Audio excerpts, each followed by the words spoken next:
ऑलिम्पिकच्या 128 वर्षांच्या इतिहासामध्ये पहिल्यांदाच इंडिया हाऊसची उभारणी करण्यात आलेली आहे। पॅरिसमध्ये रिलायन्स फाउंडेशनने इंडिया हाऊस उभारलंय।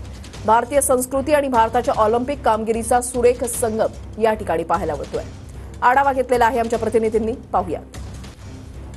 पॅरिस ऑलिम्पिकचा बिगुल वाजलेला आहे आणि ह्या ऑलिम्पिकमध्ये वैशिष्ट्यपूर्ण भारतासाठी काय असेल म्हणजे ऑलिम्पिकच्या इतिहासात पहिल्यांदाच इंडिया हाऊसची निर्मिती करण्यात आली आहे आणि ह्या इंडिया हाऊसमध्ये क्रीडा आणि भारतीय संस्कृतीचा एक सुंदर असा मिलाफ आहे। एका बाजूला भारतीय संस्कृती दाखवली गेली आहे, आपले लाडके गणपती बाप्पा दाखवलेले गेले आहेत, भारतीय संस्कृतीचे वैशिष्ट्य दाखवले गेले आहेत आणि तितकंच वैशिष्ट्य म्हणजे दुसऱ्या बाजूला भारतीय क्रीडा परंपरा काय आहे, भारताने आतापर्यंत ऑलिम्पिकमध्ये किती मेडल जिंकलेले आहेत, भारताने जी आतापर्यंत ऑलिम्पिकमध्ये जी पदकाची जी गत ऑलिम्पिक पर्यंत त्या सगळ्या ऑलिम्पिक पदक विजेत्यांना एक मानवंदना इथं देण्यात आली आहे। सगळ्यात म्हणजे खाशा बाजूपासून हा सगळ्या परंपरा सुरू आहे आणि सगळ्यात म्हणजे माझ्या ज्या उजव्या बाजूला ह्या इंडिया हाऊस मध्ये आतापर्यंत जेवढे ऑलिम्पिक पदक विजेते आहेत ह्या सगळ्यांचा समावेश 114 खेळाडू आपले ह्या ऑलिम्पिक मध्ये खेळतात। या सगळ्यांचा एक ऑलिम्पिक वॉल तयार करण्यात आलेली आहे। जगाला जोडणारं हे इंडिया हाऊस पहिल्यांदाच